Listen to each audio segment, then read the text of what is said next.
I think I talked about it that people of Donetsk and Lugansk are being basically forced to go to war and fight against Ukraine because Russia doesn't want to really risk their own soldiers now that they've seen of how good of an equipment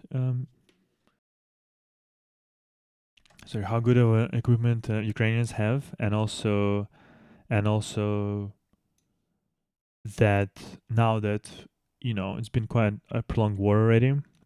Well, what is it, like, coming to 6 months, I guess, right? Or is it already 6 months? Um, it's 160 something days, right? It's not 6 months yet. In any case, it's a long war already. Um, but yeah, basically, a lot more people are getting killed right now, and it starts to get some effects in Russia, inside Russia, and people in Russia, they do not want to go to this war anymore. And in fact, people even who are even in Ukraine, they they refuse to go and like storm some things or whatever. They say like, no, we're not going to war. And instead of actually escorting them back to Russia, what really bloody Russian regime is doing, they're not even escorting them back to Russia because then they could like officially reject, send a letter that would say like, I refuse to go to war or whatever, and then maybe they're gonna get fined, maybe not, maybe just fired from army basically. But so they can't do this right now. Those people who reject to go to the front lines are being held basically as captives on the occupied Ukrainian territory. So Russians are doing really terrible things even to Russians, even to their own soldiers who refuse to go to the front lines. They're treating them basically almost like a prisoners of war to a degree that like shitty conditions. They're just held in like some basements with almost no comforts or anything like that. So the thing is, once again, Ukraine is winning. It's just taken slower because America would not provide like long range weapons, and just in general, like not enough of military equipment. If they had more military equipment, they would defend themselves. They would throw Russians away out of Ukraine way quicker. I'm very very certain of that. But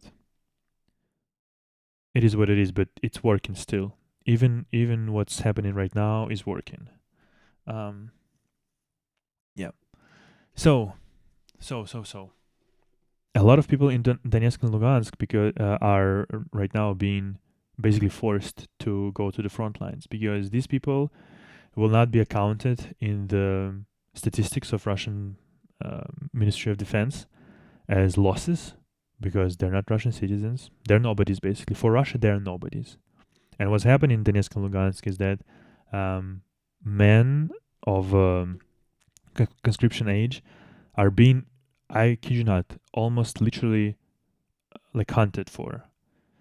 They are being like there are military equipped people are going around the occupied territories trying to find men of conscription age, and then they just take them away and yeah, give them, you know, AK in hand and say, "There's the front line. You go." Yeah, this is what's happening right now. So, and you must understand that this propaganda that Russian is spreading, that Donetsk and Lugansk, they all like wanted to join Russia and whatnot.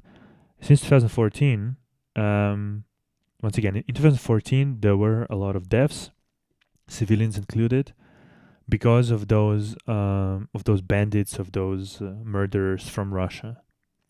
Then in 2014 and 15. Then it all kind of subsided more or less. There were no real like fighting every day and anything like that. Now it's all started again, and like people were able to escape that region, they have escaped. People who didn't escape, um, it's not like they particularly want to be there, but because there are a lot of these murderers walking around the streets, basically, it it can be quite hard. It really can be quite hard um, to hide, to even escape right now, that kind of a region, and so on and so forth. And I doubt that those people, even those people who actually thought maybe they were treated unequally in Ukraine or they wanted to be in Russia, whatever, I doubt that they actually want to go to. I mean, I don't doubt. I know for the fact that they don't really want to go to war against Ukrainians because they're gonna get fucking destroyed in seconds. Because this is not like some greatly equipped, greatly trained military personnel. These are just people whose passport is taken away. They basically held captive for a few days or whatever. Then, like I'm saying, get an AK in hand and just, you know, saying go. Yeah, that's pretty shitty. That's pretty shitty.